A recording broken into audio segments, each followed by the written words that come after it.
let's just talk. Let's talk about AI. You guys, as we're casually talking about this, we'll casually talk about it for a few more minutes. But what were you just talking about there, James? Were No, I've got no idea what we were talking about. So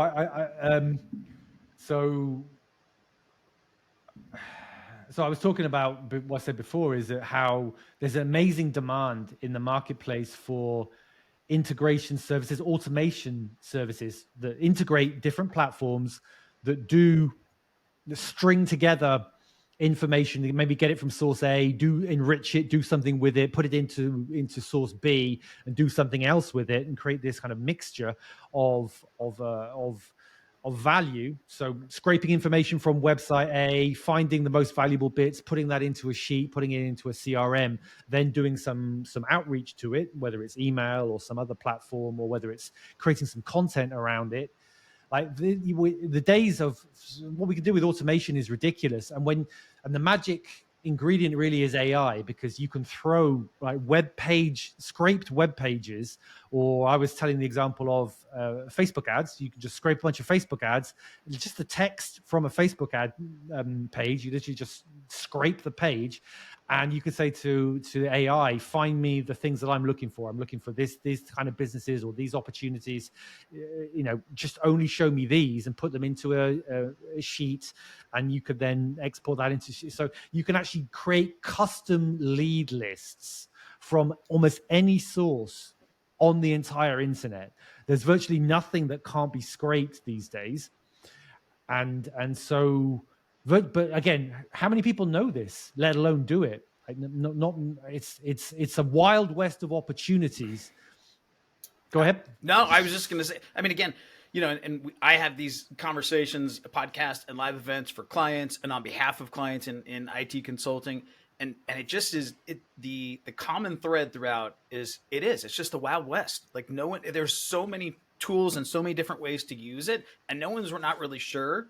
But it's like, okay, like just start experience like we were talking right before we went live today, and you were talking about some of the stuff. I'm like, man, that's mind-blowing. Like I hadn't even thought about that. And we use obviously different parts of LLMs and ChatGPT and the different GPTs in our business, but I'm like, there's just so much that you can do with it, right? Yeah, I think like there's certain, and it is easy, I think, to get confused or kind of get analysis paralysis on thinking what we should be doing or what applications should be. But I think and we'll cover this when we get into like the proper conversation, but I think having core principles of what we shouldn't be doing now is a good starting point. So James was mentioning research there. If you have a sales team and they are doing their own account research, they should not be doing that. If you have a sales team who are deciding who they should be contacting and spending time doing that, collating contact details, they shouldn't be doing that.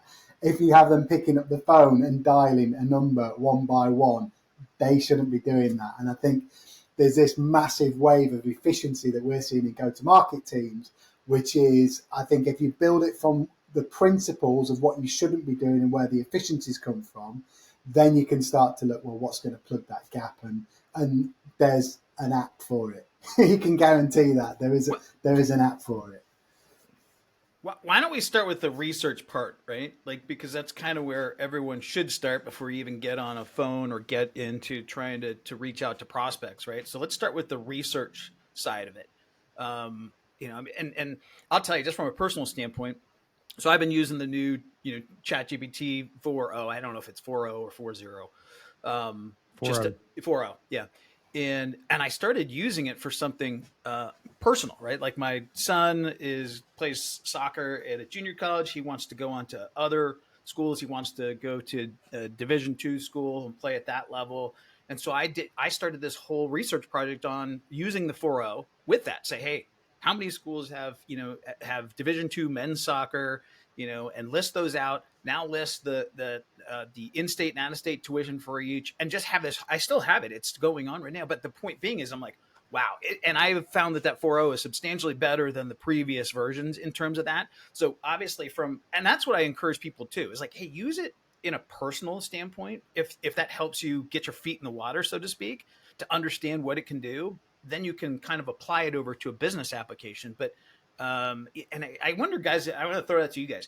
Do you think that's a good place to start with like the 4.0? If someone's like, hey, I'm not really sure what to do, whether I hear about LLMs, I heard about ChatGPT, like what's a good starting point? So I'll put some context onto the LLMs, because what's going to happen, the way that the market will go, so to be ready for it, is that we're going to be in a multi-LLM world. Just like we're in a multi-channel world. You cannot build a business based on one channel alone with any great degree of conviction, certainty, confidence that it will last, right? We really need to be in a multi-channel world in order to maximize the efficiency of reaching out to prospects. It's going to be the same with LLMs. If you just put all your money on one horse and think that's going to do the job for a year, even, you're going to be taking a big risk, because I'll give you an example. So everybody's obviously familiar with ChatGPT, but when Claude came out by Anthropic, only really the aficionados have ever heard of Anthropic and Claude, this billion-dollar company, etc. But Claude, as a model, when you use it, is significantly better than every other model at creative writing. So if your task is creative writing, so what kind of creative writing tasks might that be? I don't just mean writing blog posts or copywriting, right? Content. Email outreach, things of that. Well, how about creating profiles, creating avatar profiles? The thing that everybody knows they should do and very few people do in sales, right? Creating a really in-depth profile of your ideal avatar. What are their top dreams, goals, aspirations, fears, questions about topic X? And actually, so Claude is really good at creating these fictional people, characters, situations, and describing them very, very... it's just in a very high quality language model, whereas ChatGPT can still be a little bit generic and it's not as good at creative writing. Now, so the point is, LLMs are going to have their strengths and weaknesses, just like outreach channels have their strengths and weaknesses. So LinkedIn, for example, is a great channel, has its strength in that it's very authoritative. People really... you get much higher engagement when you reach out to people on LinkedIn compared to using cold email. But the downside is that there's only so many messages you can send on LinkedIn. You can't spam the universe like you can with cold email. So if you want to send 45,000 messages a week, LinkedIn isn't your platform, right? Unless you want to pay for it, and good luck, right? So the LLMs will have their own strengths and weaknesses, just like outreach channels. And what is that one again that you mentioned, James? Claude? Which one? Sorry, Claude by Anthropic. Yeah. So if you're doing creative writing, test Claude. So I'm for example, I'm using now. There's going to be software that gives you the ability to use multiple LLMs simultaneously or to switch them. So for example, a software I can recommend is Poe.com, Poe.com, and it's almost like an aggregator. Like, so you can then put in your keys from whichever LLMs you want to use, whether it's GPT, Claude, or any of the others. And Gemini, obviously, now is the other big one that's come out from Google. And so you can then switch between them. Maybe you're doing task A in LLM 1, and then you're doing task B in LLM 2, but you don't have to switch out of your application. You've got one application that can drive the chat, the interaction with the LLM itself. So to answer to your original question, we live in a multi-LLM world. We really need to be testing and using all of the big ones. So definitely GPT and its variations, Claude by Anthropic, Google Gemini, Copilot. Maybe if you're a Microsoft guy, right? Then those are, there's probably others I'm missing, but those are certainly 4 of the big ones that all have slightly different strengths and weaknesses. And talk about a dynamic market. So we're recording this in June 2024. What will the world be like in July 2024? Who knows? Apple's just announced AI across all of its iPhone platforms. Let's see how what that's like, right? That's probably going to be a game changer too. Joe, what do you think in terms of, like you mentioned, like, Joe, I'm going to kick this to you in terms of, research and using that for whatever pre-call research or whatnot, but how are you guys leveraging it right now? We're using it across every part of the sales process. So James mentioned Claude then for writing, and I'm going to come back to the account research. But for anyone who's ever really got into sales letters, and understands them knows what a high leverage asset they are. If you can nail a sales letter, it's incredibly high leverage in terms of converting and speaking about hopes, fears, desires of your ideal customer persona. Anyone who's written a sales letter knows that it is a labour of love. And in the olden days, pre-LLMs, you used to spend a day on a sales letter, like constantly go over. I got a sales letter today. I fed Claude a sales letter that we've done for our business, gave it context for the business that we were creating the sales letter for, asked the language model, and this is where I think it gets really powerful, is people just think that you need to ask a question.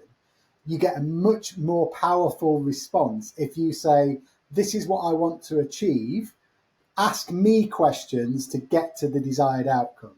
So I gave it the sales letter I'd done. I'd say, observe the tonality, write in the same style, but ask me what questions you need to change this for this type of company selling this product and service. So then you're in a conversation which is being guided by the AI that is getting to a point that you've already given it. So you get a much more powerful, because you're not just prompting and then getting a response. You're engaging it in a conversation where it's using your input and what it needs to get the best output of that. And that sales letter took me 2 hours, and it is as good as anything I've ever written. Like, what did you feed it? Did you feed it like previous text sales letter? A previous text sales letter, yeah. And then I just said, I want you to keep the same tone, same authority, same structure. This is what this sales letter is for, and this is what the client is doing. Ask me whatever questions you need to be able to replicate this style, but for this offer. Can you do me a favor, just for folks that are like, hey, sorry, and James, you can answer too, just in terms of the sales letter, because I think sometimes people are like, what is that again? Like just a high overview of that, Joe, or James, both of you. High overview is what I'll tell you what it isn't, and that's when people say, that sounds all right, I might be interested, can you send me some information? And what it isn't is when someone sends information, it says, this is what we do, this is the features of our product, this is what we've done, this is who we've done it for. It isn't that. What a sales letter is it starts from the problem and says, look, are you a CEO, founder, looking to escape from the sales process, build a sales team? So it starts with the person, and it's very much persona-centric, and it speaks about all of the problems that person or your ideal customer is experiencing, and then talks through step by step how your product or service overcomes those problems. But what it doesn't do is talk about features or benefits or anything like that. It's very much, what problems are you experiencing and what do you get from using our service? They convert insanely if you get it right and you nail it. It's very, very high leverage, but they are a pain to write. And this, like I say, you can get very, very, very compelling copy just by giving it some context and then asking the AI to ask you questions to get to the point where you both want it to get to. 100%. So I've done something similar for a client running an event recently in technology space. So what I took, my client is co-running the event with a vendor partner, and it's in the cybersecurity market. And so they are. So what I took was all of the vendors' information that I could download, all of their case studies, results, documents, everything I could find from their website. I uploaded it to create a custom GPT. So everyone's familiar with ChatGPT. That's the kind of the vanilla version of ChatGPT that everybody can access. It's not a specialist. It's a broad generalist in everything. So what you can create, you need to have a pro account with ChatGPT with OpenAI. So a pro account, $20 a month. You can create custom GPTs. And what these are customized GPTs. So you can train them to be experts in specific topics or subjects. And so in this case, I created a specific subject. The topic is actually microsegmentation. That's the technical topic that the event is about. And so I basically created a GPT to become an expert on microsegmentation, what exactly that is. So I fed it all this documentation, case studies. I also used the AI to create an avatar. So who would be the ideal person that would make decisions that would use microsegmentation in their jobs and what benefits would it give them. So I get the research AI to give me pages and pages of information about the use cases, who would use it and why they would use it, and the benefits of using it. And I fed it all into this custom GPT. Then I said, we're running an event to promote the benefits of microsegmentation. Give me event copy. Give me some bullet benefits. Give me a post inviting people. Give me an email. Like, now this thing is an expert on microsegmentation. I trained it a little bit on copywriting as well. And now it's really good at this one thing. Don't ask it to do anything else, right? But to do this one task, it is trained as good as any human you'll ever find to do. Right? That's the power of GPTs now in customizing them. And here's the thing, they cost nothing. It costs you $20 a month subscription, pro subscription for OpenAI. That's it. You can have 1,000 assistants that specialize in doing different things. 1,000, 1,000, more than that. And it costs you nothing. They're like having assistants, stroke employees at zero cost. And this is the future of GPTs. Not entirely replacing humans, but certainly humans using these GPTs to produce output, to do work, to create greater volume of output at a higher quality, of the higher consistency. That is the future of where AI is inside of organizations, small and large. James, I have a question for you on this, specific to this. So again, because I always like to think there's a lot more people out there that are trying to get their toe in the water, so to speak, right? So if they're like, okay, great, sign up for the pro version of ChatGPT, right?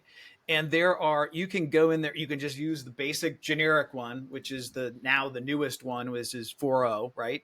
But there are different GPTs that are almost like an app store for GPTs, right? Are you using those to build those specific LLMs, or are you creating it from scratch? So the good news is, you might say, it sounds like a bunch of work. I've got to create all these GPTs. Well, there's a whole bunch that are pre-created that you can go and use in the GPT store. So you can go and there's a marketplace for GPTs where you can go and search based on keywords, and you can find already great GPTs that will produce sales letters, that will produce emails, that will produce brand designs, or all kinds of different research uses. Ones. And currently these are free. But guess where this is going? It's going to be a marketplace where you're going to be buying them and selling them, just like any other. It's the same as apps. It's the same as all the rest of the apps markets, right? When Apple came out with their app store, all those apps were free, right? They're trying to entice usage first.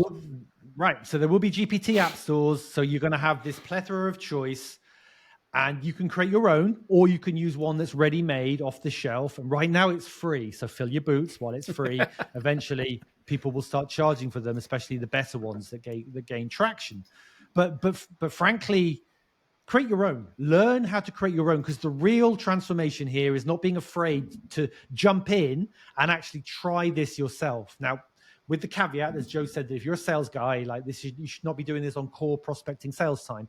But if you are an owner founder, if you need to be one step ahead, really, of where the market is, if you want to give yourself the best advantages and opportunities. Because the big part about owning a business really is knowing where to take your business, what direction, what are the key resources that will give you maximum leverage. That's really the job of the owner founder. You got to look, you got to be scanning, you got to be looking for what's out there and discarding the stuff which is a distraction, and focusing on what really can give you leverage. And sometimes it's not always easy to know what's the distraction from what's the good thing. But we do know with AI, the benefits are ridiculous if you can dial it in, as Joe said. So it is something everybody needs to be messing around with, getting their hands dirty, trying stuff and failing badly at some points. But you'll be amazed how good the AI can be if you learn how to train it properly. And that's really the key. It's prompt engineering, how to write good prompts, how to interrogate, how to work with this platform better. And that's a skill that you can learn from other smart people I would even argue just from a usage standpoint, you can learn that, James. Like I've found that it's the more that I've used, the more that I've learned, the more that I've gotten better at asking the right questions and asking follow-up questions. And then to Joe, I think you had mentioned earlier in terms of using it to where you're feeding it the information and saying, now you, GPT, ask me the questions, right? I was like, that's kind of interesting, right? But I think some of it is just the reps thing. But go ahead. I want to hear more about that. Yeah, because you don't know what you don't know. So you could say, create a project plan and this is what I want to do. And it will take you what you're saying at face value. Whereas if you ask it to check the information and the logic that you're giving it in the context, then you get a much more accurate response. And I think the other thing, like we're talking about, you can use it for quick wins as well. So I'm just going to post a prompt in the chat. Like everyone knows, like who's listened to any of these, how evangelical I am about having a discovery process. If you have a sales process and you aren't doing a discovery before you're proposing your services, you're missing out. But people say, well, I don't know where to start. And I've just like that prompt there, really simple. You can post it in. And you literally just give the ChatGPT your website and say, I would like to create a discovery script for my sales team. I would like you to follow the gap selling methodology with spin techniques included in the questioning style. The discovery call is expected to go for approximately 45 minutes. And our ideal customer is, and put the job titles and the niche. The first question in the sales process should be, you must get a lot of emails and cold calls. What prompted a response? And you post that in, you'll get a reasonable, like a much better discovery script than a lot of salespeople are using in like 45 seconds. It's really, really powerful for things like that in quick wins. Also, something I'd recommend for people just getting into it, if they aren't sure, then we're talking about the different strengths. ChatGPT on your phone has a microphone function where you can just talk to it. So if you're trying to get lots of information out and you don't want to type or think, you can just have a chat with it and talk at length. And the same with Google Gemini on the desktop. You can just speak into your webcam and you can give it a huge amount of vocal text, loads of context, just babble, whatever it is you're trying to do. Brain dump, total brain dump. Especially if you're trying to create like a standard operating procedure or a process doc for something, or you're trying to review a meeting or offer your thoughts on something, you can just talk, and then at the end say, now all the information that I've given you, I want you to condense it into a standard operating procedure or a policy document and give it in the format within this. And then it just saves so much time in terms of documentation or recording your thoughts or process, anything like that. And it doesn't have to be super complicated either. You can do it straight off the bat. I mean, I have another example. It's really helped my wife tremendously writing emails, because she's Italian, so her English is good, but it's still not her first language, right? So if she wants to write an email, she says she'll type something into ChatGPT about the email, in her version, and then ChatGPT will come out with a kind of perfect English version that she can copy and paste. She can tweak it if she wants, but it's great. Like 9.5 times out of 10, it's absolutely great. So it helps. That's an ordinary helping a human being, not in a business sales context, example of just how useful this technology is. But you could use that in the sales context. If you've got emails to write all the time, which we all do, right? So use the AI to help draft something which is a difficult one.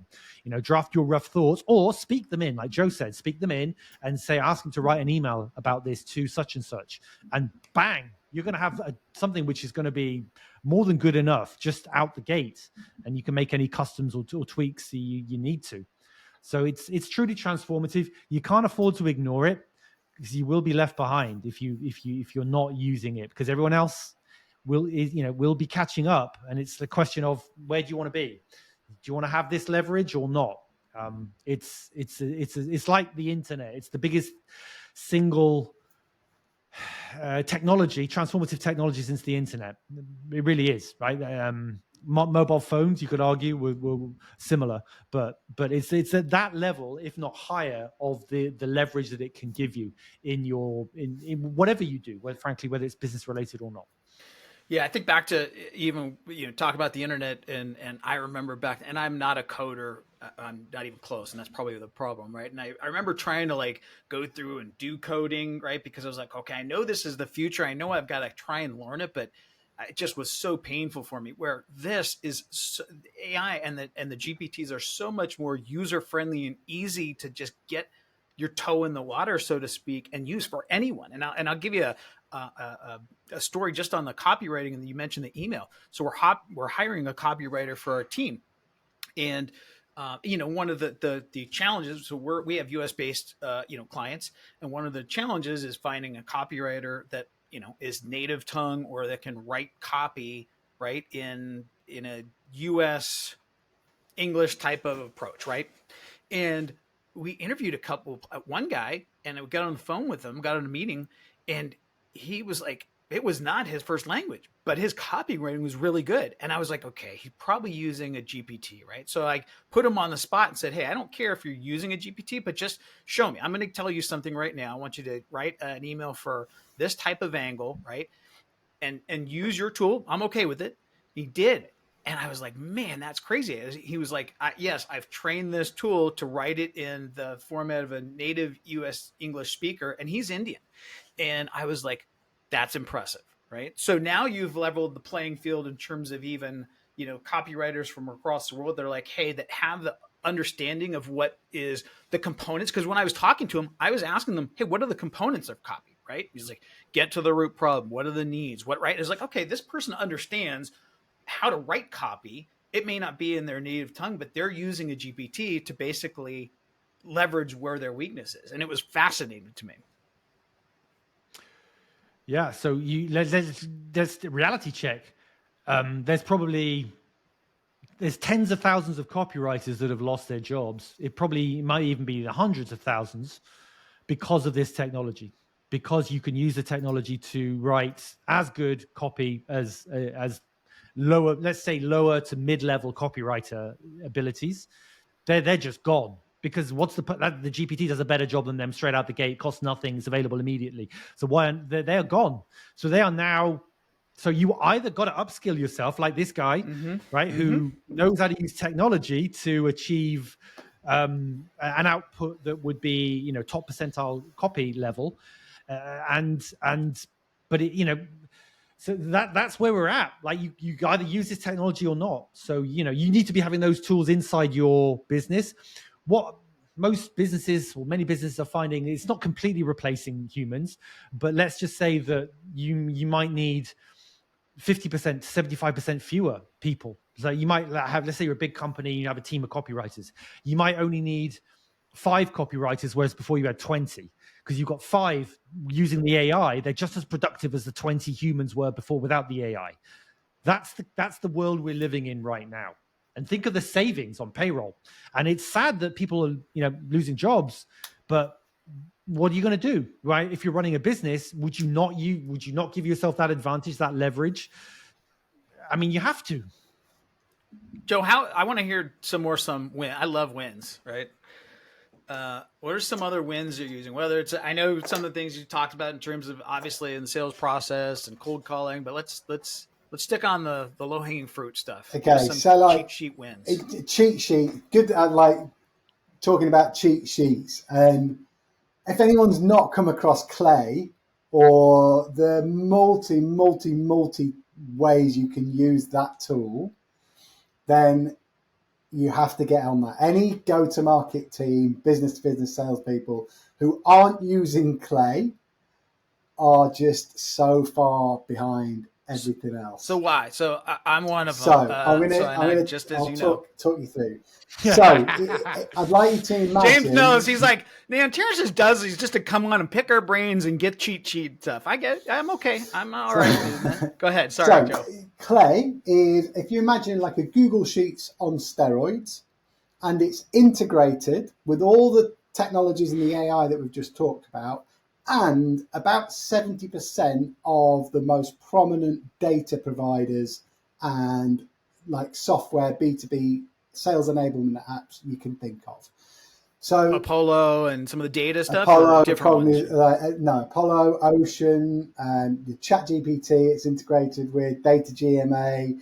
Then it's like links back to HubSpot, closed CRM, links into Instantly and Smartly to send email campaigns. I think there's a Go High Level integration. So all of these native integrations into a spreadsheet. So what it gives you the ability to do is to pull a search. For instance, if you wanted to speak to high-level C-suite contacts of big brands that wanted to make a significant change, so if you were selling really disruptive technology, you could import everyone from LinkedIn that had just taken a C-suite role within the last 3 months. So you know that these are senior people just in a role, in a high position, looking to make a stamp.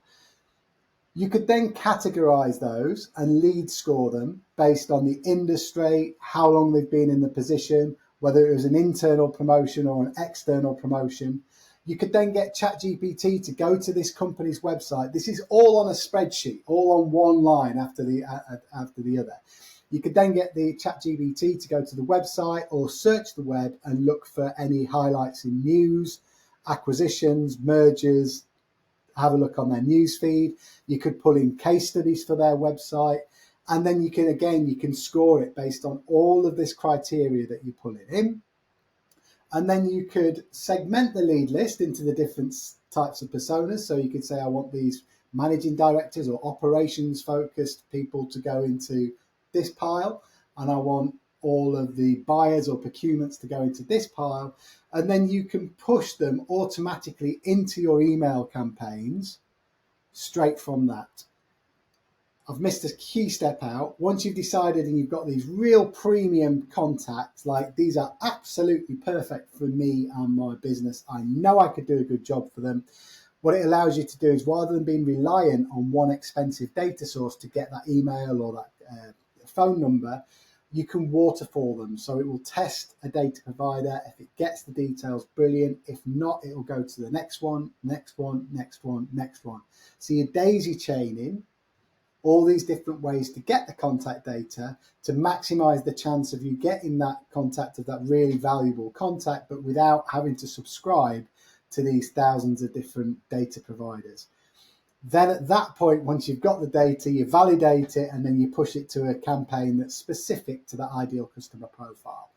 So you can do all of this in one platform, which means that as a provider now, we can go into a client's business, we can define their ICP, define the triggers that might indicate buying behavior, define what we're looking for, and you can set it up all automated so that it's just getting pushed one after another. Wow. So this is all through Clay. All through Clay. It's like absolutely game changing. And again, it just becomes how proficient you can be of thinking of what might be good triggers or signals to use. So mergers, acquisitions, funding rounds, everything like that is available. And then it's just how you do that. And then again, how you leverage that in the copy. So we're now go on. I was just going to say on that, just to me, all this stuff you're talking about is change triggers, right? Change always triggers opportunity. Yeah. So a really easy one is you can scrape job boards. So I was going to say hiring. We're now reaching out to people that are hiring sales teams, because we know that if someone's investing in sales team, that's going to trigger. We don't want to contact the hiring managers. We're not using that we're using it as an indirect trigger to say, we know that business is investing in the sales side. You can also do it for Google ads and Meta ads pixels on the website. So you can pull in companies and just say, okay, well, if they're running ads, I know they're focused on outbound, or I know they're focused on growing. And you can pull all the list of companies and then segment them by, okay, how many are running Meta, Facebook ads pixels on their website? So it becomes an ultra powerful tool. And there's a learning curve, which is why there's a huge amount of people that have popped up on LinkedIn doing Clay agencies and running agencies just on that one platform. But if you know how to use it, it's just, there's no reason on this planet that you should have salespeople deciding who they should contact. It's for the business to decide exactly who they want to get in contact, define that, get those people, get the data, and then push it to the sales team so that all they have to do is dial with the information and the approved messaging that you know. So yeah, it's mind blowing. It's really powerful for.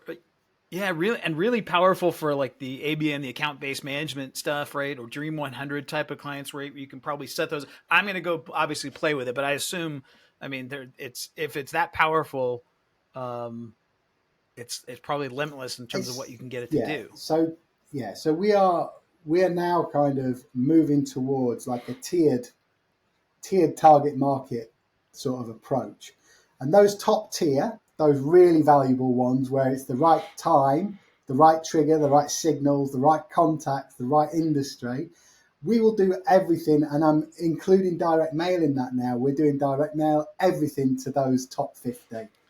Because are you scoring them? Let me ask that, right? Are you scoring? Because that's essentially that's how you right? Like how are you, just maybe walk us through at a high level how you're going through setting that up in Clay, but not setting it up in terms of, but just more in terms of how you scoring it to understand who those top ideal type of and I assume what you're even talking about is that they're identifying factors that say that they might be closer in the buying process than not. Yeah. And you still have to test this, and there's still a learning curve and a knowledge that goes into it. But you can take educated guesses to a point, and then it just becomes testing it. But for instance, if you know that someone has gone to an organization as a managing director or head of CRO, new CRO has gone to an organization, that organization is also recruiting for salespeople.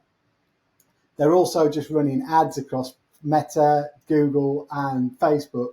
And they've had a fundraising recently within the last 3 months. You know that they are investing heavily in growing those. So that would be an example of the scenario where you can stack these kind of triggers on top of each other, which will give it a very, very high thing score. So that prospect there, I would be sending presents in the mail, carrier pigeons, smoke signals, phone, email, LinkedIn, anything that I could, piñatas, box of chocolates, everything. Yeah, I'll be hopping off a plane just as the man from Milk Tray, just to deliver a sales letter to them. But and it just allows you to score and segment and take that approach to a whole new level. It's absolutely mind blowing how many possibilities there are to interrogate large amounts of data and prospect data. How hard or easy was it to set up? Really, I can do it, and I am really bad. So you have to have some basic knowledge of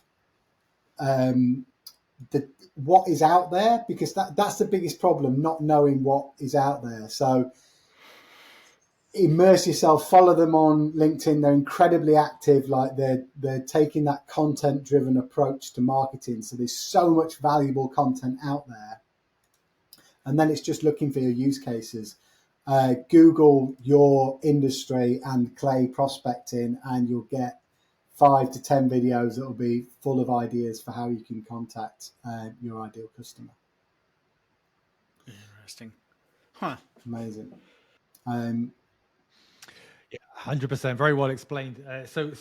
But Clay's not the only gig in town, though. So just to be clear, because I mean, you can do pretty much exactly what Joe's described, but you could use tools like Make.com rather than Zapier, with tools like Apify. Apify is a tool that will scrape almost any website, public and private, and there are Apify agents that are pre-built to scrape certain sites to make it easier, and then you can just hook them together, daisy chain them together, as Joe said, in a platform like Make, which is like Zapier but just a little bit more fully functioned and actually cheaper.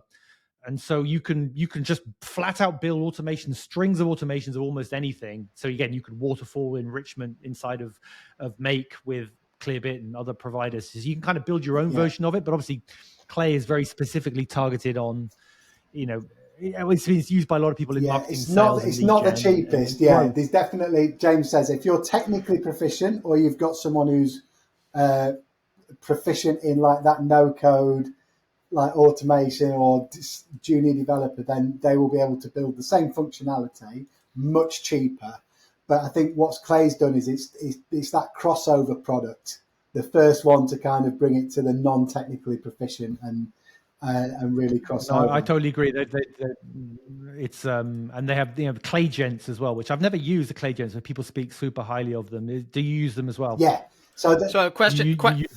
Quick question on this, just because it came in specific to, I assume this, and it might be the API integration, and you kind of mentioned that, which I assume that it does either through James, through what you were talking about, through Make, or native integration, API integrations using the GPTs, or even Clay. Do you guys know that offhand? Just because a comment or a question came in. Yeah, so you can integrate anything with it. It's got an HTTP API function in it. So anything that isn't native integration, you can pull in as long as it's got the ability to present an API. So it really does make it insanely powerful. And if you have an application that doesn't have an API, then you can use Apify to actually create an API for it. Which that's the power, right? So there are lots of websites. If you want to just let's say watch a website and see when some data changes on that website, so it might be a job board, it might be whatever, you can do it manually. You can create this custom API that's private to you, that gets the data you want, and then you can pull it anywhere. So create your own API. That's awesome. I didn't know that, and I've seen like Apify and things like that's insane. Again, check out Terrence is off. I'm not shy.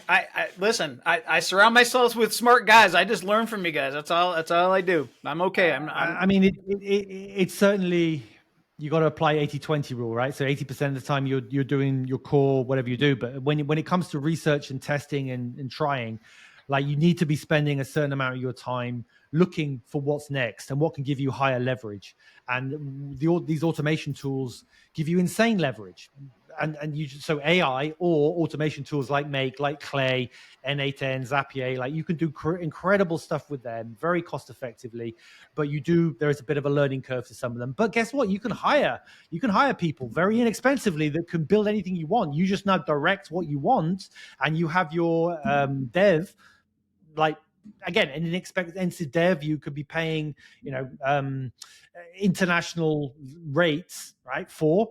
And there are lots of experts that know how to use the automation, but they're not salespeople. They don't know how to sell their services. I want to pose this. Bring them into your team. I want to pose this question, but this goes specific to just what you just talked about. Because one of the things I'm thinking about, right, is like, I want to ask you guys a question, each in terms of how much are you kind of dedicating ballpark weekly to AI, implementing some of the tools, playing around with them, number one. And number two, which is what you just touched on, James, which is the founder, owner, exec that's like, yeah, that sounds great, but like, man, could I hire someone that can do that, right? So, and that might be the second question I want you guys to expand is where you think that could go in terms of a whole new segment of a type of, employee, dev, contractor that's just specific to this sort of thing. That's just basically out there pushing the envelope with experimenting with these different AI tools, understanding how to leverage them, and kind of creating this new position in AI.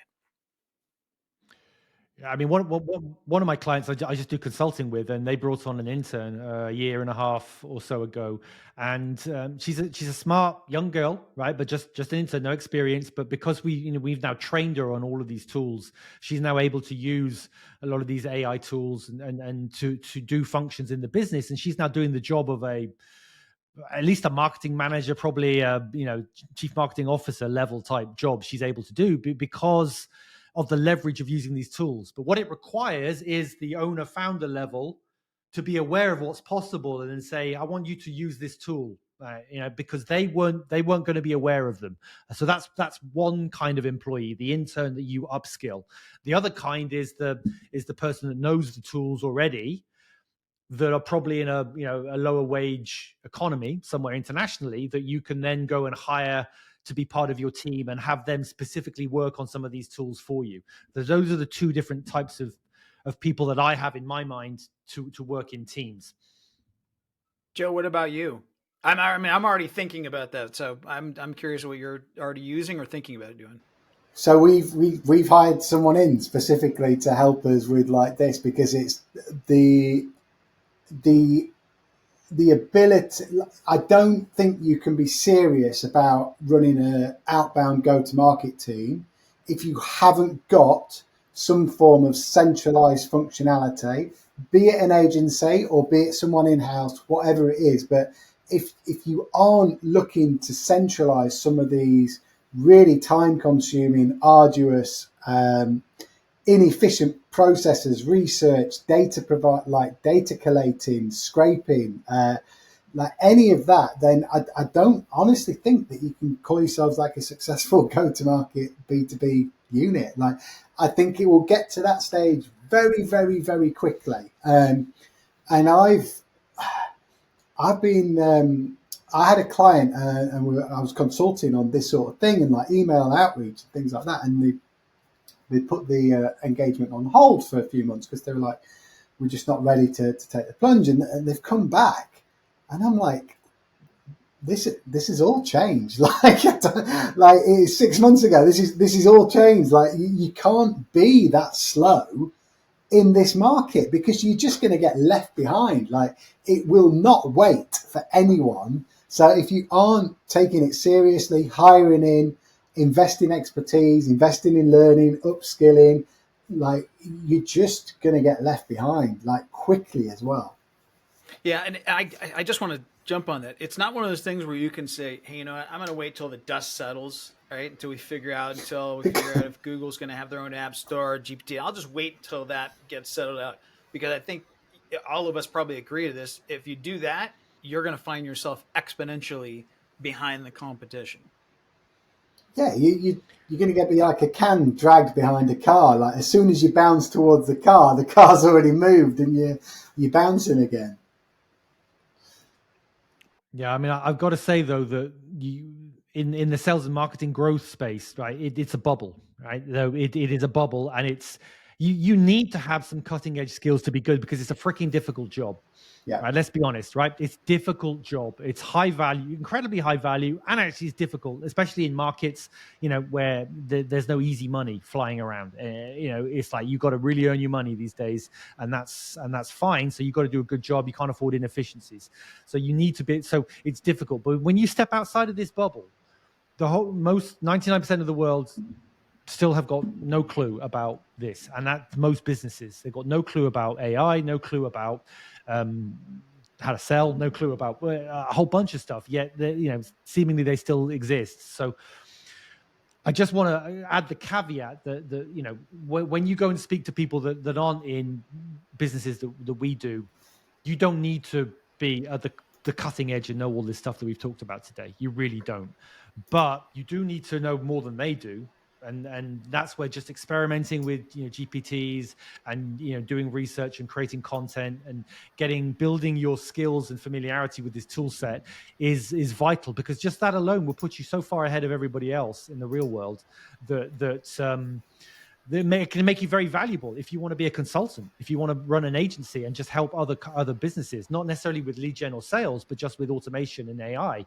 There's a massive imbalance of supply and demand. There's a ton of demand for help with AI, and there's a real lack of supply of people with skills and abilities. So which market do you want to be selling in? In the market where there's a lot of demand and low supply? Or do you want to be like most people, selling in markets where there's tons of supply and the demand is kind of tailing off? I know who I'd like to market to. That's for sure.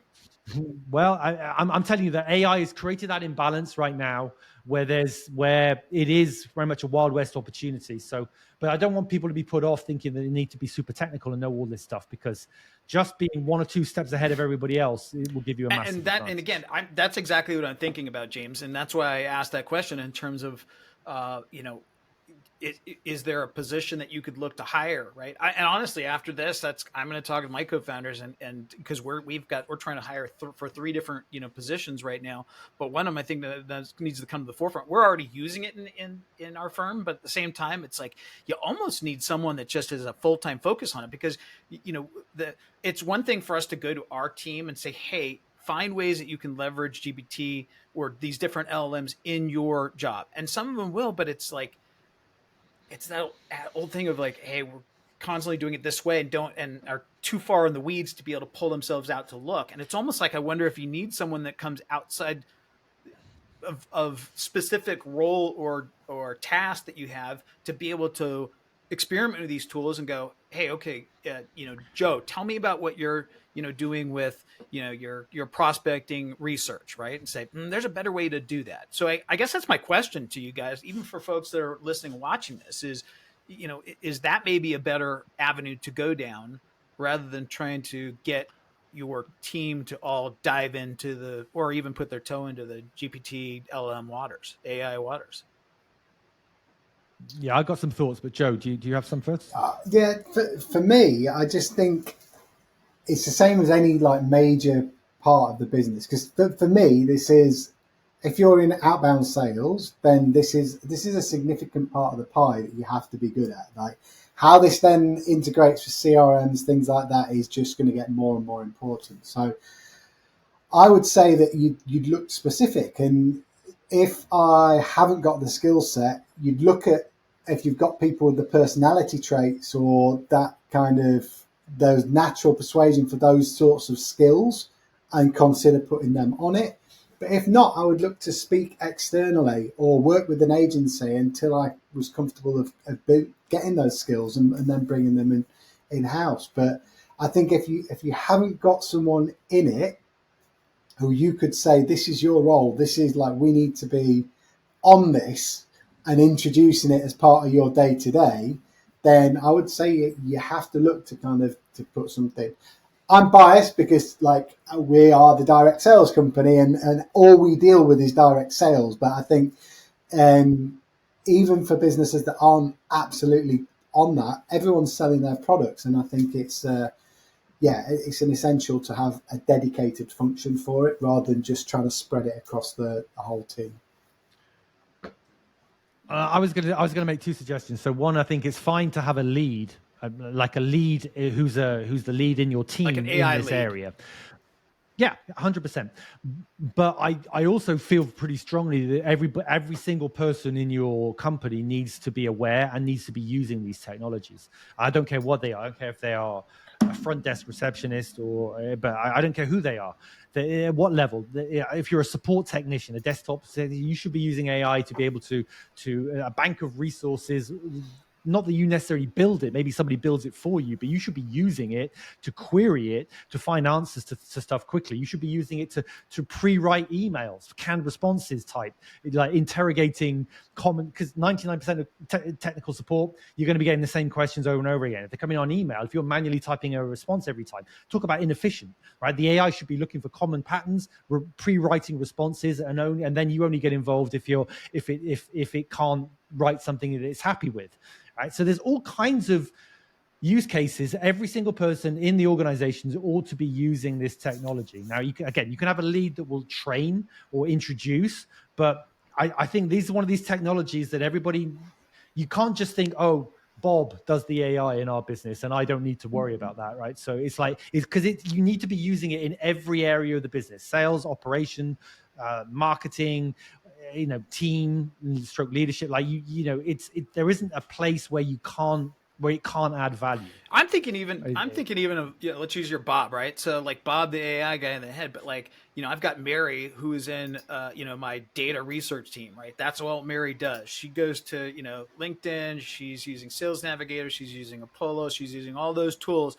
And for Mary to go to Bob and be like, hey, Bob, here's what I do. How can I use some of the tools? And Bob's like, oh, here, let's mess around with Clay here. There's different ways you can take that spreadsheet that you have downloaded, right? And to help Mary, marry the two, right? Like basically, Bob, the AI, tools expert, and the guy who's out there, on the cutting edge, can go to Mary and be like, oh, here's how here's how we can do this in your role, Mary.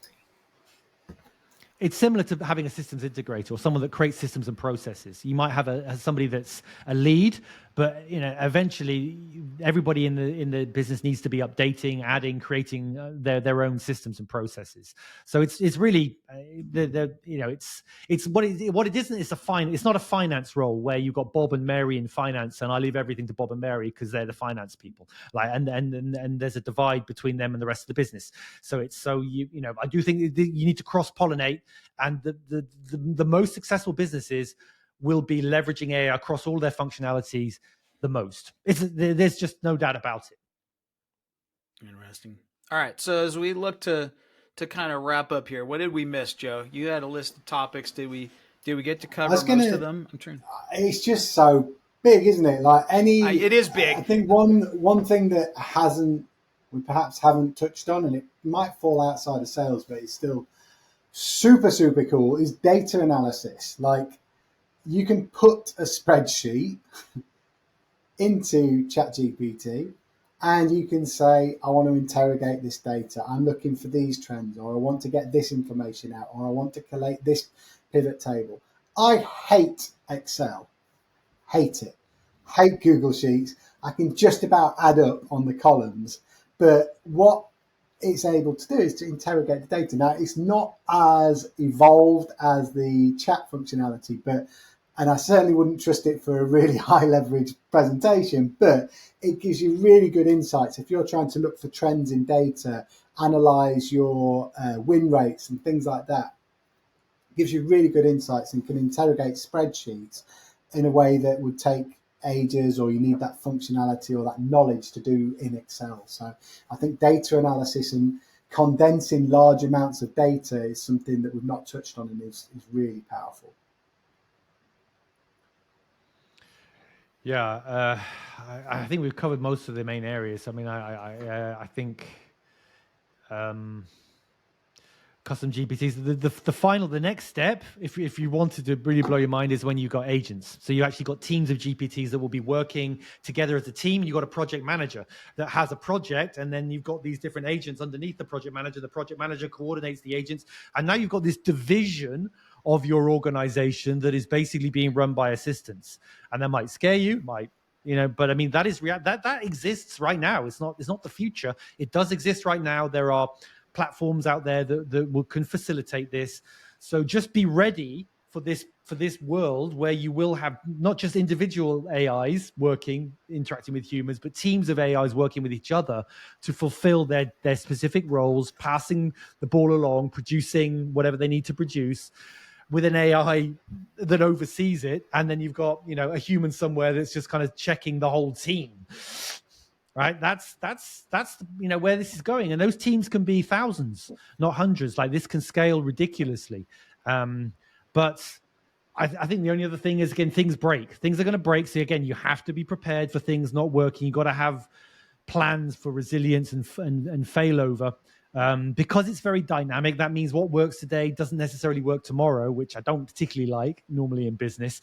But this is so hard to ignore. You've got to build in resilience and as you use it, because the benefits just too big. That's why I'm kind of liking the idea more and more as we sit here, even talk about it today, of having like a dedicated person towards it, right? Because it is changing so rapidly, right? And it will not. The only issue is that person has an extremely valuable skill set in the marketplace. So don't expect to hang on to them unless you're, because, as I said, imbalance of supply and demand. So anybody who's an expert in AI can go and become an AI consultant tomorrow and get big dollars, frankly. Yeah. So you got to be aware of that. Like, these are hot skills that are not easy to find. Which is why I say, if you look internationally, people that maybe are not looking to build their own business and become experts, but they're just looking for a job, right? A lot of people internationally, especially in the Philippines, a lot of skills, but they're not entrepreneurial. They just actually want to be employees for the most part. So they're great team members. They can have a lot of skills. They're typically very loyal. So you just got to be aware of that. Whereas I guess Indians are a little bit more entrepreneurial. A lot of them, they love running their own businesses. So you've got these different cultural norms that you want to factor in when you're building teams. But just be aware that AI skills are very popular, therefore not necessarily that easy to recruit and retain internally inside your organization. Yep. Well, as we wrap up here, we've done this. I think this is our fourth, LinkedIn Live event. I think this is probably one topic that we can just keep revisiting, right? I mean, we obviously started with kind of the fundamentals, our first event, and we've kind of worked through the different sales and marketing fundamentals. We've talked about LinkedIn, lead generation, all those things. But I just wonder if this might not just be a good common thread to keep, going in terms of every, maybe we space them out in between, put a fundamental one in between, an AI related one, because just to the point, so much is changing and so rapidly. Yes. Yeah, I think it would be happy to do a show and tell maybe next time. Like we can think of an example that we can actually share and that, again, between Joe, yourself, and myself, we can kind of rotate and bring one of our pieces to show That's a great, and tell, almost and like a explain. mini case study type of thing. Yeah, something like that. And again, not overcomplicated, but just an example with a couple of screenshots, because the visual element will really help people, understand what we're talking about. I think. Agreed. Cool. Well, great guys. As I always say, the hour goes by fast. I always learn a lot. I put as Joe always, I can't even do it anymore than I'm doing. Joe knows as soon as I hear it, I'm like typing it over here. I'm like, that's what I take away for having two smart guys that I can always leverage. So I greatly appreciate it. Why don't you guys, tell folks where they can follow you guys, and then we'll go. Yeah, I'm mainly on LinkedIn. I am embarking on a LinkedIn journey, so I'm going to be posting regularly now. I keep saying this. It's where our prospects are. I like talking about sales, so I'm going to share the value a lot more on LinkedIn. So just linkedin.com/in/Joe Milnes TDSC. Yep, it's right down there at the bottom. I love it. James, the king of LinkedIn, you still retain that title. Well, I will never meet anyone that's going to bounce you off that unchallenged, hill, so. undisputed, heavyweight. Yeah, so well, if you go to jameswatson.com, I've got links to my LinkedIn and X socials, which is where I've been more present. You haven't been as much. You haven't been posting as much on X lately. You kind of took a hiatus there. I have for a while, and I'll be honest about it. A lot of it is because I'm I'm drinking from the proverbial fire hose here, right? I'm trying to understand what the hell is going on, right, with the markets and with the AI, and which is the best opportunity to go down, because so I think I'm in my best flow when I'm able to create content about stuff that I really kind of passionate about, interested in. I'm interested in the AI, but I also want to make sure it has a practical application that can help people. So I'm kind of still figuring that out, really, because LinkedIn is cool and it's great, but I'll tell you, it gets pretty fucking boring talking about the same stuff forever, right? I mean, it's just it's only so much you can talk about with LinkedIn without it really, I've been doing this 6 years, so I need something else to talk about. Yeah, no offense to LinkedIn, because we're hosting it, but they're not on the cutting edge of like pushing the envelope. It's just, I mean, I've been doing this 6 years, so I guess I'm a bit different to Joe, who's just getting started, right? And he should be excited about it because there's tremendous opportunity. But I'm probably more interested in kind of automation in general these days than I am just specifically LinkedIn as a channel. Because what did I say? We need to be in a multi-channel world.